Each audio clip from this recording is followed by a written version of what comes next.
Hi everyone, this is Maddy Kramer.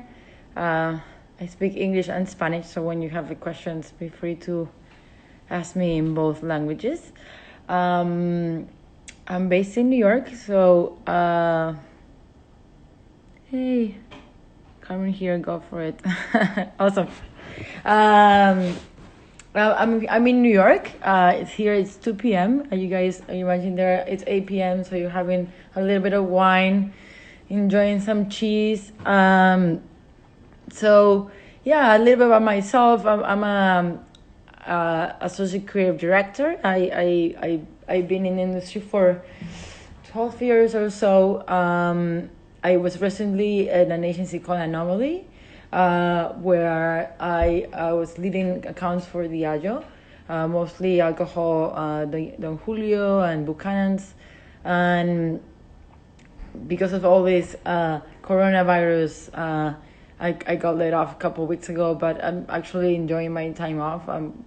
Time off because I'm working anyway, but I'm working on a site I started 2 years ago called Invisible Creatives, which it represents the female creatives in the industry. There is such a huge gap on creative roles in the industry that I thought that there was it would be great to showcase all of these different female creatives in the industry and give them a spotlight in order to get better exposition through the right people and get promoted and get invited to talks as well as judging opportunities. So the idea is to highlight all these different creatives, female creatives who tend to be a little bit more invisible than men. So I started that 2 years ago, and since the quarantine started, I also started a new thing with Invisible Creatives called Mentor at Home, which we do every Thursday at 1 p.m. In New York City, New York time, and we gather 10 people, 5 mentors, 5 mentees, and together we split them, and each mentee talks to a different mentor for 20 minutes. This is our week 5, and it's been really, really cool to see all the reactions of the people. And I'm waiting for Andrea. If you're in the chat, let me know, because I don't know what's your handle.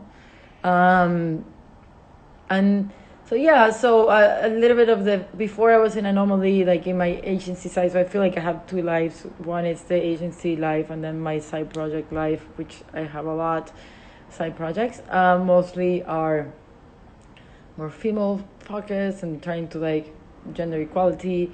But in my agency life before Anomaly, I was part of Sachi and Sachi. Oh, there we go. It's here, where sorry guys. Here we go. Where I was part of Sachi and Sachi, where I worked in this really cool spot called the Tide Ad. Maybe some of you know it. And that was a really amazing experience. Yeah, and before that, I was in Kansas City. Hola, Hola, nice to meet you. nice to meet you too. And so I was telling about a little bit of my story, but Andrea has some questions for me, so we can kick them off and we go from here. Okay, well, I can ask you some questions to start, and then I'm going to ask the questions that everyone writes in the chat. So, Sounds great. So first, if you could tell us how Invisible Creatives start this initiative. Yeah, sure. So I started 2 years ago. This was right after I worked in this campaign called the Tide at Work, which I did in 2018. And it came a little bit of that feeling that even though you created a huge campaign that got all this attention and it was pretty famous and won a lot of awards, doesn't really mean that people know who you are. And like I had that feeling, so I was like, and I felt like for some reason male creatives had a little more exposure than female creatives. Like not a lot of people know there were 2 female creatives in the team, so it's like, why what can we do that actually shows that there's all this amazing talent in the industry that needs to get like a spotlight, you know, that they're doing this amazing work. It's all about the work, and like you mostly hear this like silly thing that it's like, I don't hire any female critics because no one.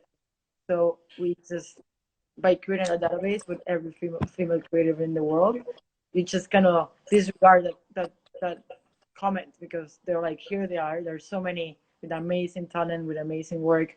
So that started, yeah, 2 years ago, and we've been growing exponentially as much as we can in the last 2 years. I think last week we had 1,200 books worldwide. Yeah, it's been a fun ride.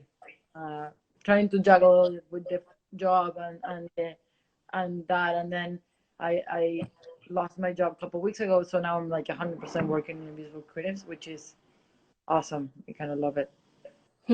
Yeah, that's cool. And I also know that you have another initiative related to this to the gender issue, which is the woman's card, and I love it, by the way. I love all the women that are there and the illustrations, and if you could tell us a little bit about that too. Yeah, sure. So this project I created in 2016.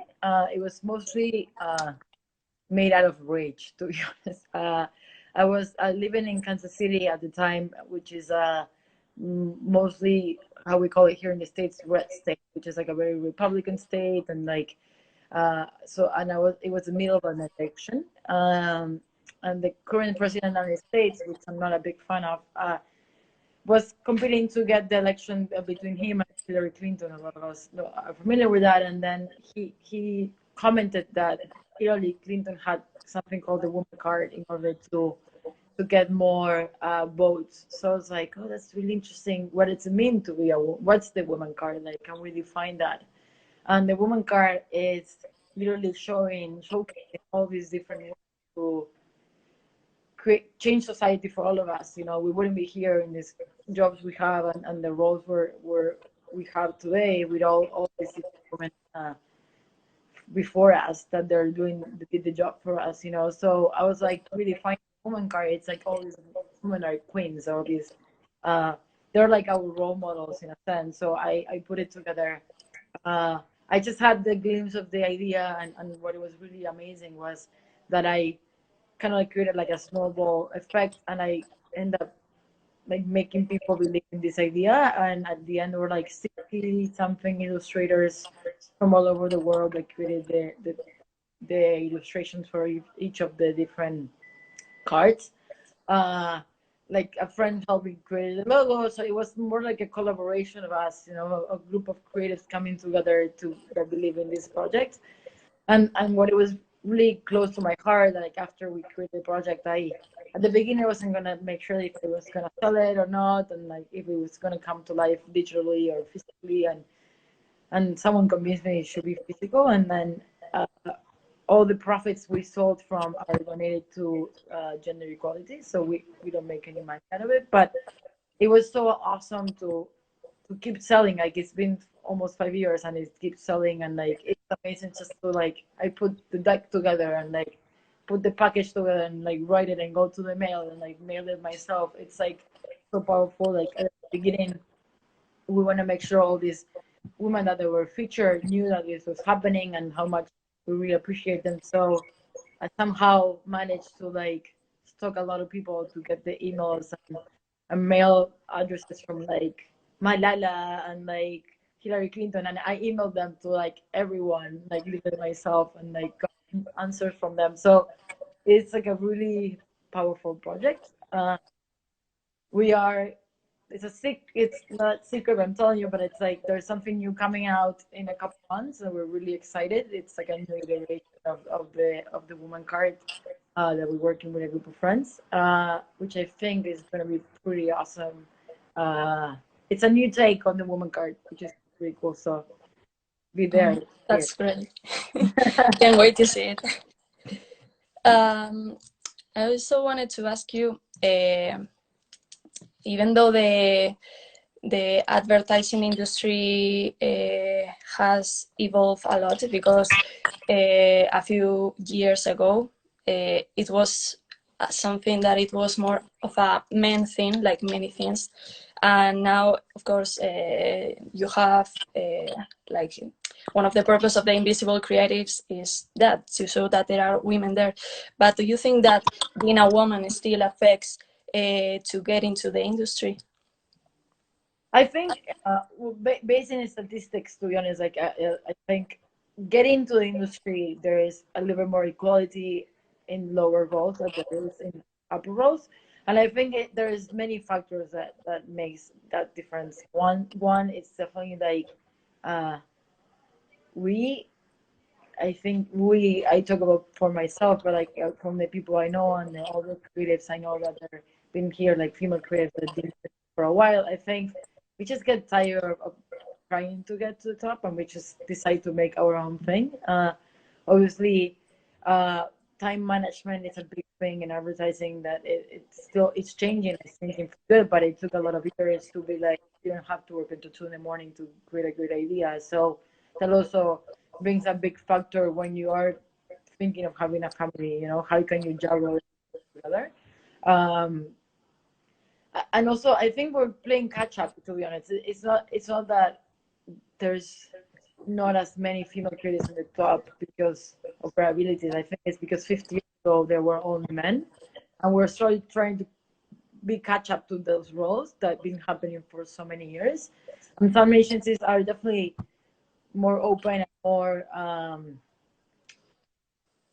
open and like practice the idea of being more gender equal and minority equal, not even gender equal. I think it's not just a gender thing; it's a minority thing. At least in the states, that there's much more. There's a lot of layers to it. It's not just only being female, but also what's your social economic, where you come from and how many opportunities you have to be in the advertising industry. And it's hard to tap. It's not everybody knows, like not everybody can afford going to Miami High School, or to any portfolio school.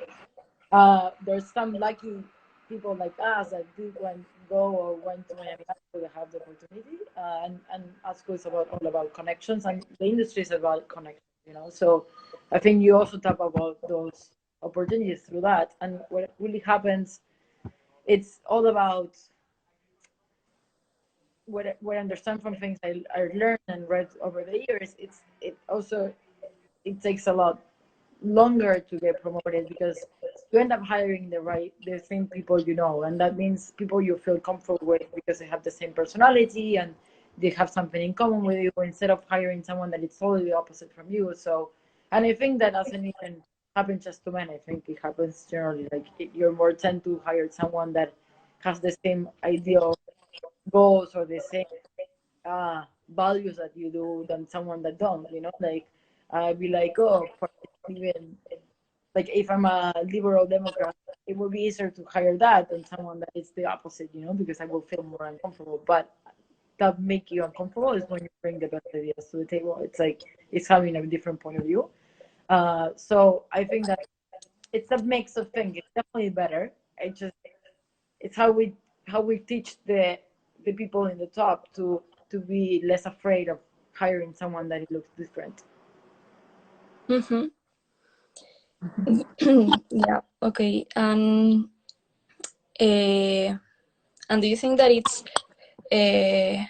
important to give a gender perspective or a gender approach to the campaigns in order to also change how the society thinks? For example, in one of your campaigns, the Olai one, you are completely trying to change what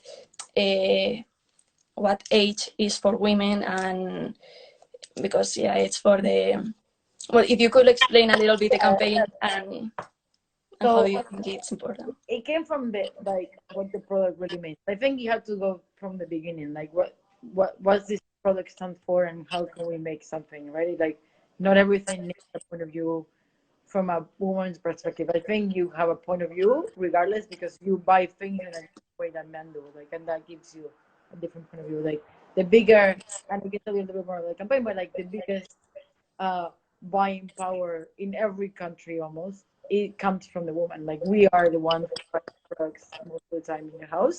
So just for that fact makes you part of the decision making of the house. So the Olay campaign came a little bit about the client wanted to really find what their tagline really meant, right? So we're like, well, like you've been here forever. It's a brand that it's been used from like grandmothers, like they've been here for years, right? So 50 years or so. So it's like, how do you teach the younger generation? How you do a message that it's closer to them? And to be honest, I think creative wise, I was the only female creator in the team, which was really amazing because that means that you don't need like you. It's awesome that a man can think like that too, like being part of a brief that you're like, oh, that's something that it's like, no, I think it's the opposite. Equality comes when you expose people to the brands that they're used to using or selling, right? So it was really cool to be like you needed a female perspective in the team, definitely, but the idea of working with a diverse team with different countries with different perspectives were like, oh, my mom used to use it, or like, like, or my wife thinks this of this, like whatever it is, or so I think it was really cool, and the the campaign, in a sense, we found this insight that we thought that was really powerful. That it was like, whatever you think is a compliment is actually an insult, right? The insult of being like, oh, you're so beautiful for your age, or you're so smart for your age, and it's like, why? Like I don't think I'm smarter because of the age I have. I'm smart. That's what I did, right? So we saw that compliment wasn't really a compliment, and it really resonated with the client and where they wanted to take the brand. They didn't really emphasize after that on that message, but I think we did it because we felt that way, and it's not just a female thing, like I think it happens to men as well. I think they just don't get as offended as much, or they're not, most of the time men also, they're like, have there's this misconception that men grow to be more beautiful than women, so it's like we're playing with that thing. It's like how stupid it is that someone can tell you that you're beautiful for your age. So that's how it came around. Mm-hmm. So you think that advertising can have can be an agent of social change? For example, those kind of things that in fact, thanks to advertising, when you think of a girl, you relate it to the pink, and when you think of a boy, you relate it to the blue. And do you think that advertising can eventually get to change that? Oh yeah, I think advertising started it, and we have the response. I really did to change it. Definitely I think that it's a marketing decision why there's blue and pink in closets today. It's not a company decision. It's like we created that, and we need to rethink why we did that, and change it for the better. I think there's processes, and there's we don't have to do it for the sake of doing it. I think advertising has the power to change people's minds 100%, and we saw it in so many campaigns, like a girl, right? Like the campaign always, like if people use that language and change it into something positive. But also we have to be aware that change takes time. It's not something that happens overnight. And it's not going to be one campaign that changes, and there's something more profound than changing the color. I think it's also something you have to reteach each other's brain, like rewire our brains in order to understand how it works. It's like the whole language thing. I imagine it happens a lot in Spain. Like how open are we to be like, oh, we're changing the language to be more neutral? Some people are like, yeah, I'm embracing it right away, and some others are like, I don't really feel there's a reason why the language is like this way. And so it's like how you little by little make change in a way that is not like criticizing the other one. It's not like they're doing it wrong. I think it's more of like you can you can rewire their brain how think about it, right? Instead of be like, oh, it's wrong, I'm right. You know, like, I don't know. It's hard, though, but Yeah. And changing a little bit of topic, and due to that we are right now in this coronavirus situation, could you tell us a little bit what do you think about how the coronavirus is going to affect the industry? huh. It's a well, I don't know how it's in Spain right now, but I can tell you in the States it's really hard. Um, Mostly agencies laying off people, and like it's all these brands, you know, that they have. I don't know. I think this is more a personal thing, but it's like all of these brands that have so much leverage and power before. I don't think things are shifting, right? Like our perspectives are shifting, right? It's like what we talk about this with our friends all the time. It's like, would you tomorrow spend $400 that you used to in a Michelin star restaurant when you are learning to cook? You know, so that itself makes the industry change, right? So because our behaviors are, we are not buying as much because, sorry, I don't even think that is because of money, but more of a behavior change that we feel that it's like, wow, you used to spend all that money. Like, do we really need to have, uh, do we really need to get exposed to that now? You know, and I think um, that makes the industry change because our behaviors are changing as well. And well, in fact, Yeah. that we are, of course, the Miami at the school, almost that most of the people that are here right now are students. What do you think, or how do you think that this situation is going to get us more complicated to get into the industry? Yeah. Or what advice would you give us? Okay, so I graduated in 2008, not from Miami Art School, but from college, which is the university before going to Miami Art School, and that was the biggest economic crisis the states been since the Great Depression.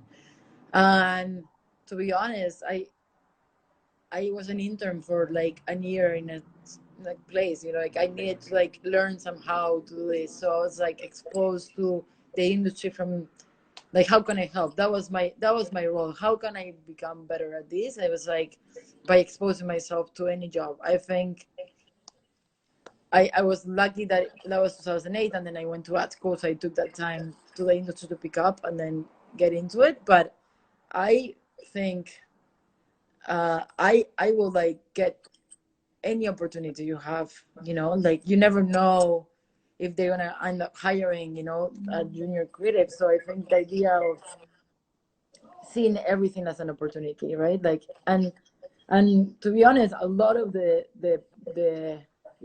biggest 500 like companies today are companies that were created in 2008. Where my husband is making fun of me, so no. So you have to like use your creativity to like what can you do with something that you're learning. Like I actually think ignorance is bliss. The less you know, the better you can actually accomplish something. The more you have in your brain, the more things you think that it's not going to work, or the things you know that it's like, oh my god, no, things should be this way or this way. Like we have so much information when you're like in a role for so many years that when you are a junior, like what's the worst that can happen? That doesn't work, you just go to do the next thing. It's like, and in the sense of ignorance is bliss, it's like you will make things without as much fear as other people that have the experience, because you have no experience. So what's the worst, you know, that can happen? So I think from me graduating in 2008, I think I exposed myself to learn from the people that can give me the opportunity, and look for the little things, you know, how can you create stuff that you're excited to work on. Like maybe this is the time to work in that project you're like left behind. And I know it's hard because it's hard to concentrate now, but like I think it's like little by little when this becomes the new normal,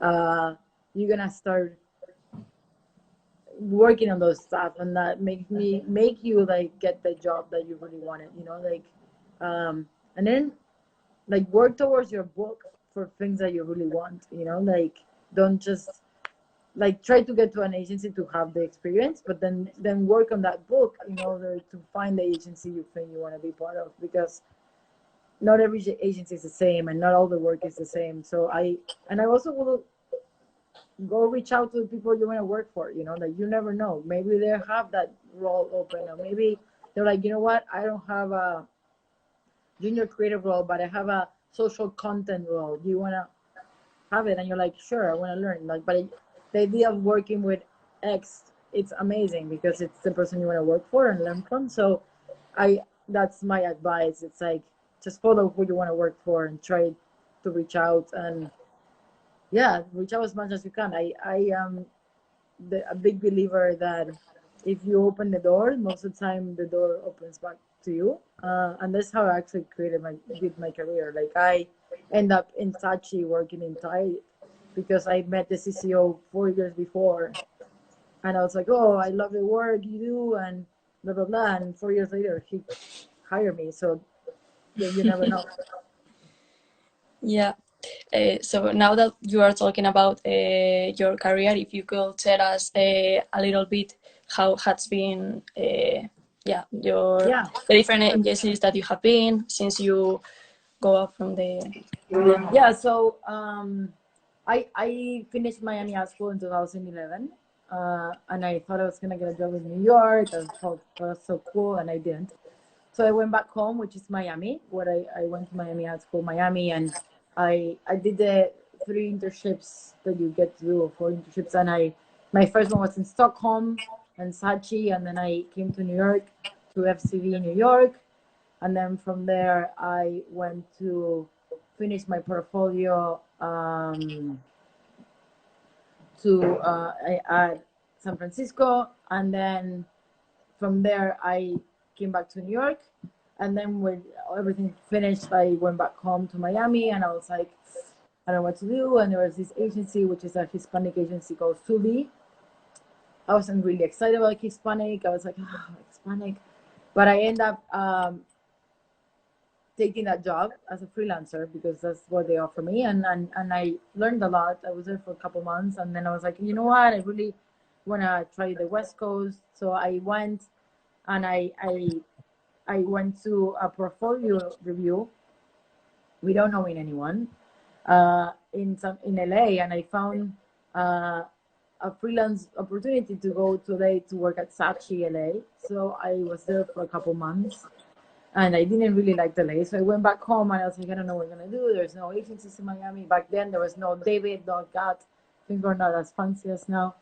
But there was Crispin CPV was there at the time, and after a year of working, I decided to go back to be an intern. So I became an intern again at Crispin, where I was there for a couple months.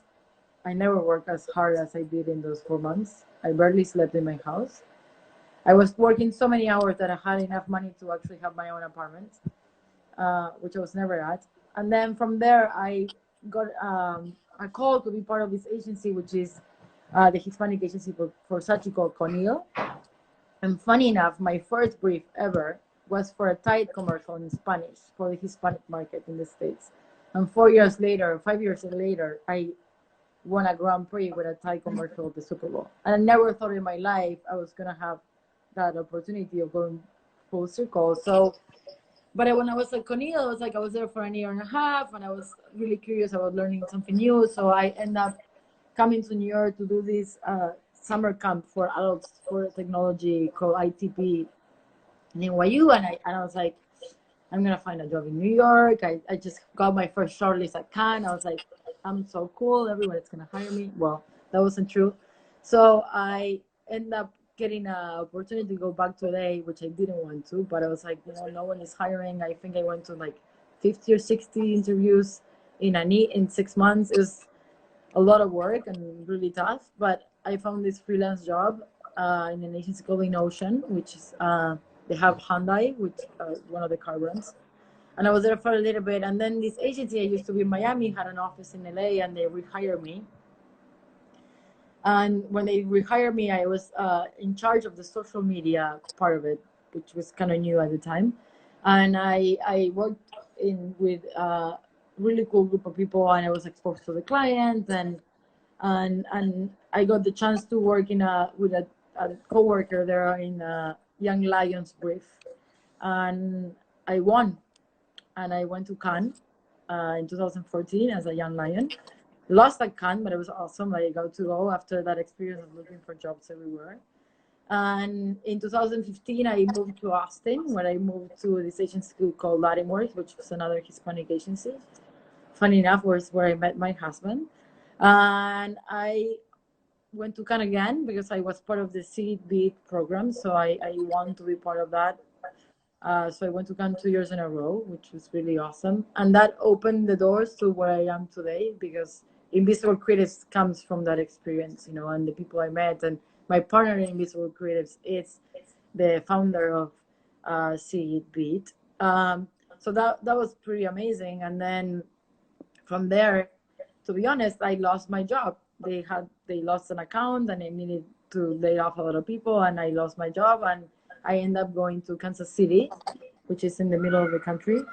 And I worked with this agency called VML Y&R, which was before VML Y&R was an agency. It was just called VML. And I was there for a year. And then I came to New York, where I was at Saatchi. I worked on the Tide and the other stuff. And then I went to Anomaly, and now here we are. That was my long story short of my 11 years. Not bad. And can you tell us what it's like to have such a famous campaign, like the one that, of course, won the Grand Prix? Well, first of all, like, what I think it's important to say, it was a big team that brought it together, and it was a big team because the idea came to life in November, and we produced it in January, and it was out on the first week of February. So you needed a big team to make it happen. It wasn't. We had to check the egos out of the door. There was no egos in the rooms, and we needed to make sure that we all had the same goal, which was making a great ad. There was no, I want to win awards.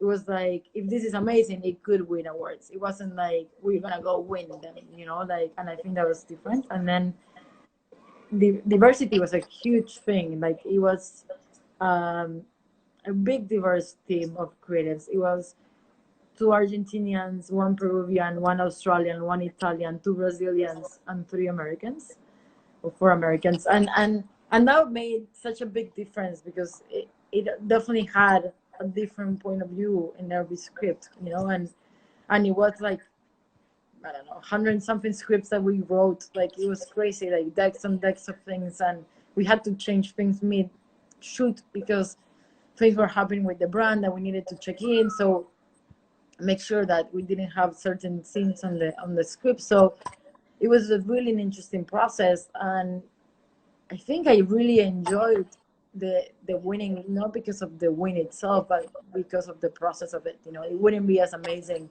if I wouldn't work with the people I work with, and that's the important thing. I think, regardless of the results, it opened doors. I think we expect them to open more doors, but it opened the doors that were necessary to open at the time.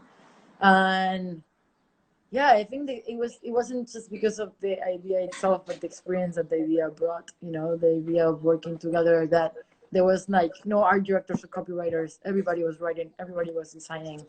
There was no, you respected people's opinions. There wasn't just 2 creators working on it, but all this group of people that brought together to a bigger goal, and that was really exciting. I think the amazing part is, like, all of us went to Cannes, and we got to all be in stage together. It wasn't like, well, one creative couldn't go, but like, besides everyone else, we all were there, and it felt really like we were together. We were a team, and some people left the agency at that point, but and we're still connected in a way, not because of the ad, but because of the experience, how we work together. Mm-hmm. That's really cool. And Could you tell us a little bit about how you face a new brief? So yeah, when you receive it, how's your mental process, your creative process? Yeah, so I'm a big of a link junkie. I love like to look for things in the internet. I even do this list, and if you guys want to be part of it, let me know. But I do this monthly, weekly list of links, things I love, and I found that they're interesting. So I hoard myself with a lot of information. So I think when I get a brief, first I ask all the questions in the world to the strategist, like, what does this mean? Like, why are we talking to these people? Is this the right insight? Why is this insight? How you got to this? Like, I try to answer as many questions as I can, because I want to make sure that makes sense. Why are you saying this? Like, I want to make sure that I can create based on what you're saying. And a lot of times in my experience, you end up working together with a planner, or like you retrofit the brief to make sense to what you're selling.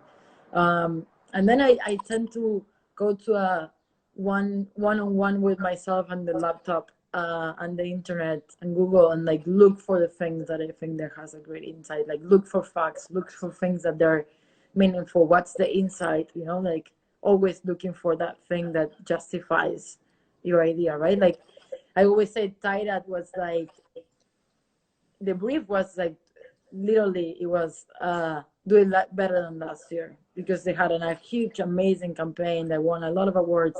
And I was like, how are you gonna do this? Like, you win like 13 lions. Like, there's no way. Or 14 lions. And it was there on the brief all along. #1 detergent sold in America.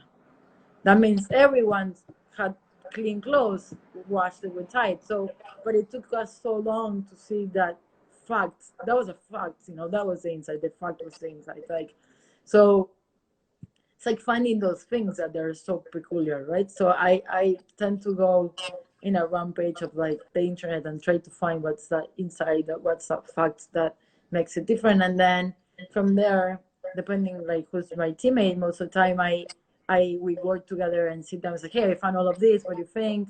I'm a little bit more tactical sometimes, so I tend to like write my tactics a little bit like invisible creators. It's a little bit of a tactic, right? It's like, oh, what if we do a website that, so, and someone that complements you most of the time can bring your tactic to something a little more conceptual.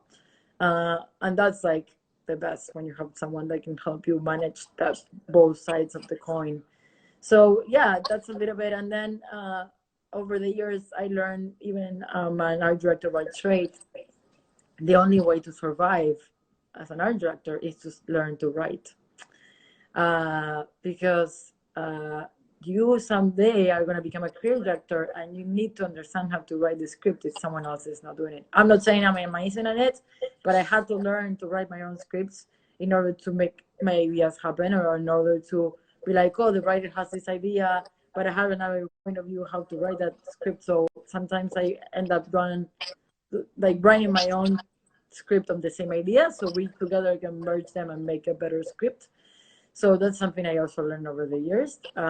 The more rounded you are, the better you are, because a copywriter can always find a designer to help them design their idea, but an art director without knowing how to write, it's going to be more complicated, to be honest. So I learned over the years that you have to learn how to write your ideas, not only the scripts, but like how you like sell your idea at the end of the day, right? It's like you need to do it.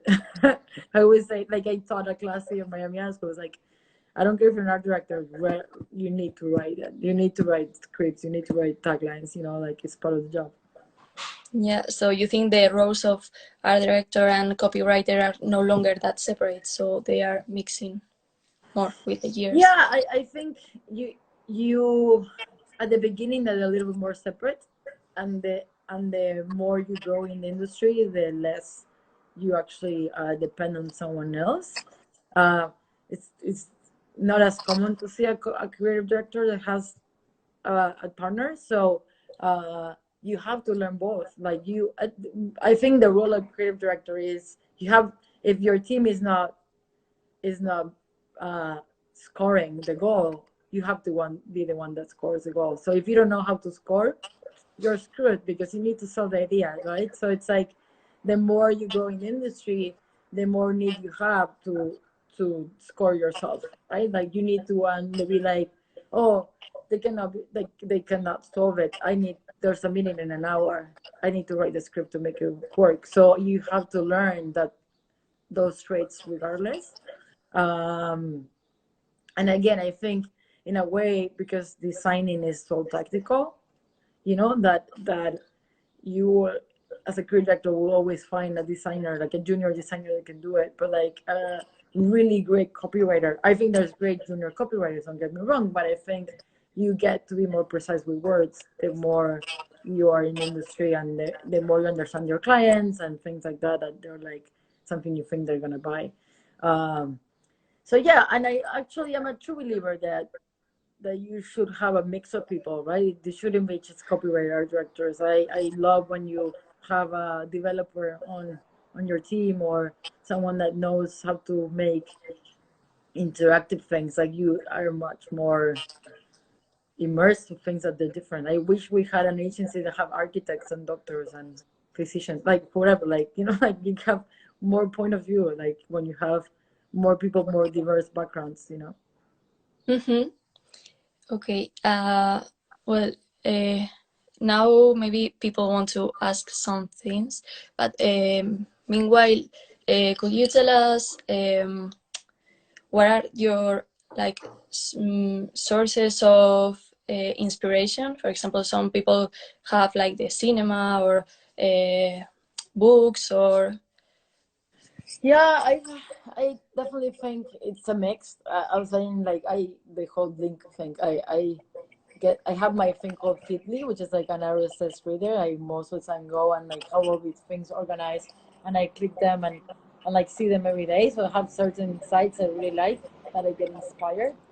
Uh, I definitely get to watch a lot of great movies. Like, my husband loves the cinema, so he got me into it, and he's a big like comic nerd, so I also got into that, and which is kind of cool, and I really like it. And I tend to read a lot too. I try to read, like, I would say like 4 to 5 books a year, which is not that much, but I wish I had more time. There's a question here. How do you know or feel that an idea is a good one? Any tricks? Ha. Yeah, I think it's all about intuition. You know it in your heart. And that's something I praise too, because I like all my side projects. Those are intuition ideas. There's no creative director telling me that if it's good or not. I just, when I have it so many, like, if it's around my head for a lot of days or months, I just, if I always come back to that one, I know it's a good idea. uh, Even sometimes you know it's a good idea and you present it to creative director and they think, I don't know, it's not good for the brief or whatever. And months later you see it done and you're like, I knew it was good. Like, you know it in your heart, you know it in your gut where it's a good idea. And so that's why I end up doing side projects, because if I really believe in an idea and I know it's good, I just don't ask anymore. I just do it. Mm-hmm. Any more questions? You can also make questions in Spanish if you want. I am Argentinian, for the ones you don't know. Grew up in Argentina, so fluently in Spanish. No more questions? Okay. Mm-mm. Uh, Talking about books, do you recommend any special book? This question always comes up at some point. Any books I recommend? Like, specific to the industry or overall? Well, both. Okay. I was actually, when do I recommend? I just read a book that was kind of interesting about, like, that someone recommended to me, is uh, the, what's it called? Something about the shoulds and the must, and it's about like the career that you should do and the must of the career that you want to pick. That was kind of cool. I can look for the name and send it to you guys. And then, what else I recommend? I really love the Creativity Inc., which is an amazing book about how they started Pixar. I love that book. You have it? Yeah. Yeah. It's amazing. And then I don't know, there's so many, but like I just read this book that was really cool. That was fiction. That it's like the amazing adventures of Cavalier and Clay. That was really good. There's another question here. If you worked so hard to get women recognized in the career, is there any woman who inspired you? Yeah, definitely. There's too many. Well, I think from Spain, I will say Monica. She knows I'm a big fan of her. I always tell her this. Monica Moro. She's like incredibly amazing. And I think, well, I think that not in like in the industry, I was like Monica, Colleen Corsi from Wyden. And then overall, there's all these different women that inspire me. I would say like Gloria Steinem and like Ruth Ruth Ginsburg, like the here in the States. All these women who play a big role in women's decisions and you know, it's possible to be. Yeah, sure. No, me puedes mandar tu portafolio.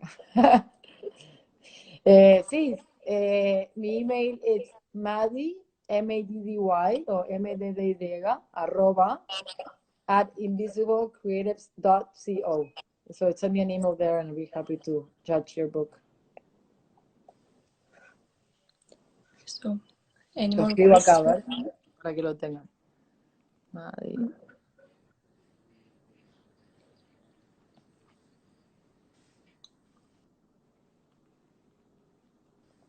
Y si hay creativas acá, por favor, métanse a Invisible Creatives.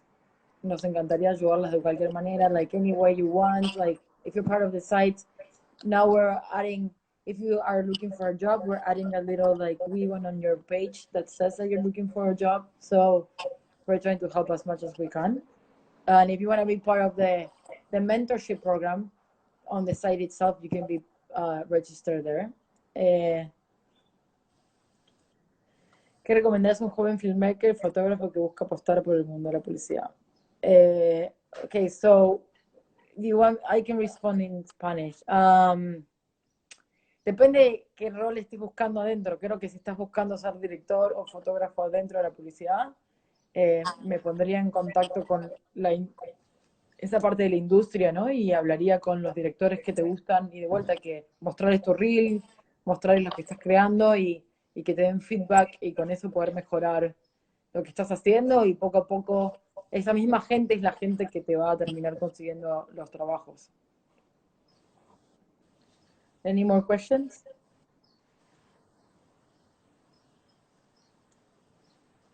Another book I really liked, which is, I think it's very American to me to say, but the Michelle Obama book, which is really good, Becoming. And if you guys didn't watch the documentary, I really recommend it too. That it's out in Netflix, I think this week. It was really good. Mm-hmm. Yeah. Okay. Awesome. Pues I don't know if you want to tell us something else, anything specific. No, I think you guys have. I gave you my life, the whole life in a sentence. But yeah, like please be free to like get into the site and like register your profile. Like we're always looking for new creatives to join us. And again, like the mentor at home is not just for female creatives, to everyone. So if you want to be a mentor or a mentee, let us know. There's like a Google form. You can put all your information there, and we'll contact you to be part of it. And if you have any questions, you want to send your book over, let me know. I'd be happy to help. Yeah, and if you have any questions about like the campaigns I created, please do like always there to like help as much as I can. Okay, great. Thank you. So thank you for being with us today. Yeah, thank you for inviting me. Have a good day, everyone. Go have a glass of wine. It's Thursday. Enjoy it. Bye. Bye.